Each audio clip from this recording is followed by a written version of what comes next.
राजस्थान 8वीं बोर्ड परीक्षा में सामाजिक विज्ञान के पेपर के लिए आपके वेरी वेरी इंपॉर्टेंट क्वेश्चन लेकर आए हैं। बिल्कुल आपको ये पेपर देखने को मिलेगा आपके बोर्ड एग्जाम में। बिल्कुल इसी प्रकार के प्रश्न आपके बोर्ड एग्जाम में आने वाले हैं। वेरी वेरी इंपॉर्टेंट क्वेश्चन आपके लेकर आए, इन्हीं में से आपके क्वेश्चन आएंगे। तो अगर आप इस चैनल पर पहली बार आए हो तो इस चैनल को जरूर सब्सक्राइब करना है, क्योंकि आपके लिए 8वीं कक्षा के लिए आपके सभी महत्वपूर्ण प्रश्न आपको यहीं पर उपलब्ध होंगे। भारत का प्रथम प्रथम है वो गवर्नर जनरल कौन था? पहला प्रश्न है, ये वेरी वेरी इंपॉर्टेंट क्वेश्चन है, तो इसका आंसर होगा वारन हेस्टिंग्स। ठीक है, वारन हेस्टिंग्स भारत का प्रथम गवर्नर जनरल था। उसके बाद निम्न में से नवीनीकरण संसाधन कौन सा है? तो नवीनीकरण संसाधन है वो पवन ऊर्जा, सौर ऊर्जा, विद्युत, ये सभी है वो एक नवीनीकरण संसाधन है। निम्न में से मृदा के निम्नीकरण में सहायक कारक नहीं है, तो वनोन्मूलन, अति पशुचारण, स्थलाकृति या भूस्खलन। तो इनमें से जो स्थलाकृति है वो मृदा के निम्नीकरण में सहायक कारक नहीं है।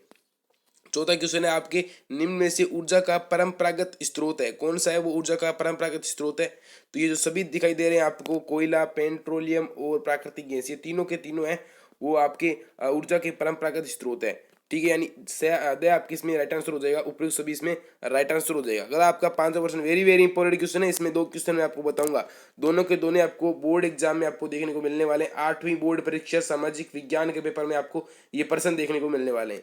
कॉफी का प्रमुख जो उत्पादक देश है वो कौन सा है? तो वो ब्राजील है, और ब्राजील में कॉफी के बागानों को फेजेंडा कहते हैं। ठीक है, बिल्कुल याद रखना है, फेजेंडा कहते हैं। अगला है, द्वितीयक क्रियाओं को किस नाम से जाना जाता है? द्वितीयक क्रियाओं को उद्योग के नाम से जाना जाता है। ठीक है, उसी के साथ अगले आपके प्रश्न है, रेगिस्तानों की पूर्ति कीजिए, यानी आपको बताना है कि एक राष्ट्र के सबसे बड़े क्या होते हैं? संसाधन होते हैं। समानता का अधिकार क्या है? एक मौलिक अधिकार है।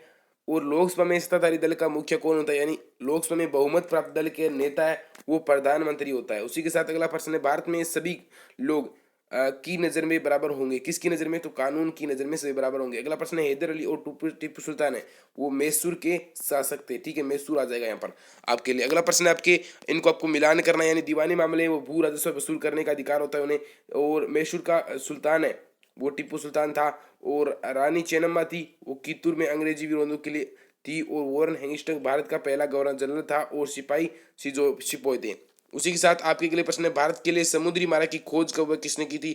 Very very important question, 100% exam में आपको देखने को मिलने वाला है प्रश्न। सामाजिक विज्ञान 8वीं बोर्ड परीक्षा 2022 में प्रश्न आपको देखने को मिलने वाला है।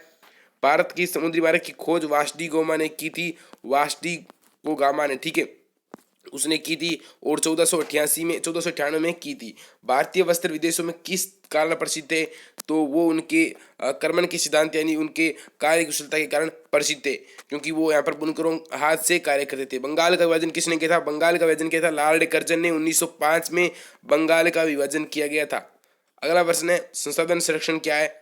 तो संसाधन संरक्षण क्या है? संसाधनों को संरक्षण करना है संसाधन संरक्षण कहलाता है। भूमि निम्नीकरण के कोई दो कारण लिखने हैं आपको। कौन कौन से दो कारण है? यानी भूस्खलन और ऊपर मैंने जो आपको कारण बताए बिल्कुल वही कारण।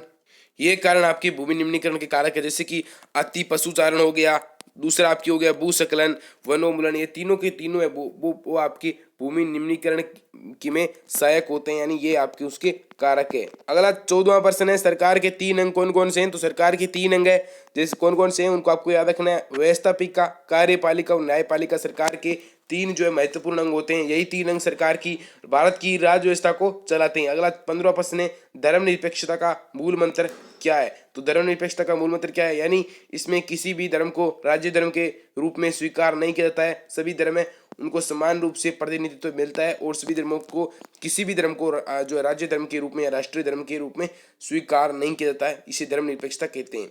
16वां प्रश्न आपके, किसी देश में लोकतंत्र क्यों आवश्यक है? अथवा झांसी की रानी लक्ष्मीबाई की अंग्रेजों से ऐसी क्या मांग थी जिसे अंग्रेजों ने ठुकरा दिया? यानी रानी लक्ष्मीबाई चाहती थी कि अवध में, मतलब उनके राज्य झांसी में अंग्रेजों को मतलब नहीं राज करना चाहिए, उन्हें स्वतंत्र रूप से रहने देना चाहिए। तो अंग्रेजों ने वो ठुकरा दी थी। और लोकतंत्र है वो क्यों आवश्यक है? लोकतंत्र हमारे लिए, हमारे हितों के लिए आवश्यक है जनता के राज में। 17वां प्रश्न है, नागरिकों के लिए मौलिक अधिकार क्यों आवश्यक है?